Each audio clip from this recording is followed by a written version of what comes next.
Everyone thought they were just two ordinary black men at the wrong bar. But when the cuffs clicked, the world learned who they really were. It started on a humid Friday night in Norfolk, Virginia, the kind of night when the air hangs thick with sweat and judgment. The twins Marcus and Malik Carter had just returned home after years of service overseas. They walked into Jack's Tavern, a place known more for its Confederate flags than its hospitality. But to them, it was just another spot to grab a drink and laugh about life. Finally, together again. Before I tell you what happened next, tell me in the comments where you're watching from. I love knowing who's listening. The laughter died the moment they entered. Conversations froze. A few heads turned, eyes narrowing. A glass clinked a little too loudly. Marcus, dressed in a simple black polo, gave a friendly nod to the bartender. 2 drafts, please. No answer. Just silence and a slow shake of the head. From the back booth, a man in uniform, off-duty police, his badge still gleaming, smirked.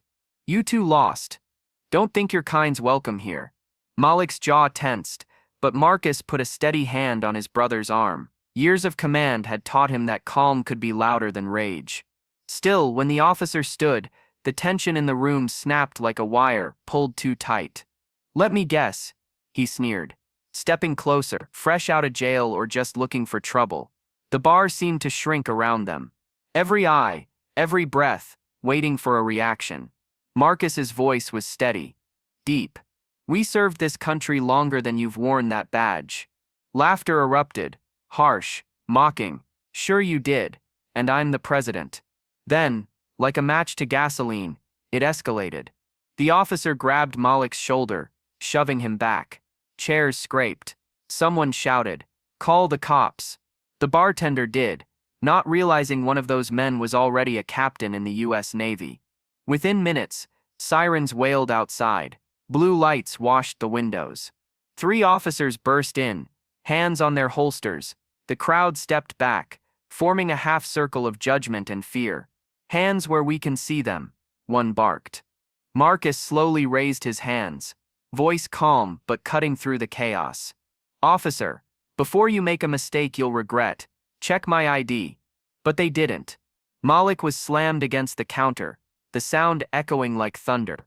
Someone muttered, "About time." For a moment time froze.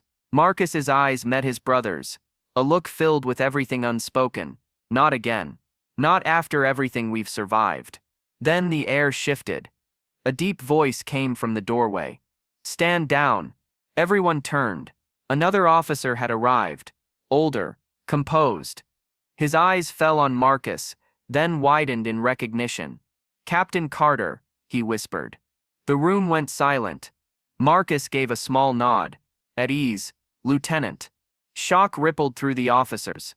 The one holding Malik released his grip as if burned. The crowd's sneers dissolved into uneasy murmurs. The older cop straightened. "Captain Marcus Carter, U.S. Navy Commanding Officer, SEAL Team 7. And this," he said, turning toward Malik, "is Commander Malik Carter, Naval Special Warfare Operations." You could hear a pin drop. The same man they'd called trouble now stood taller than anyone in the room, not from rank, but from restraint.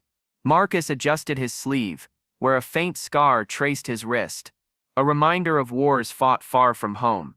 He looked around slowly, meeting every gaze. You judged 2 soldiers before you saw the flag on their shoulders. Maybe that's the real war we're still fighting. The officer who'd mocked them looked down, his badge suddenly heavy on his chest. The bartender mumbled an apology, voice shaking. Malik just smiled, a tired, forgiving smile. "Next time," he said softly, "serve respect before the beer." They left the bar in silence, the door swinging behind them like a closing chapter.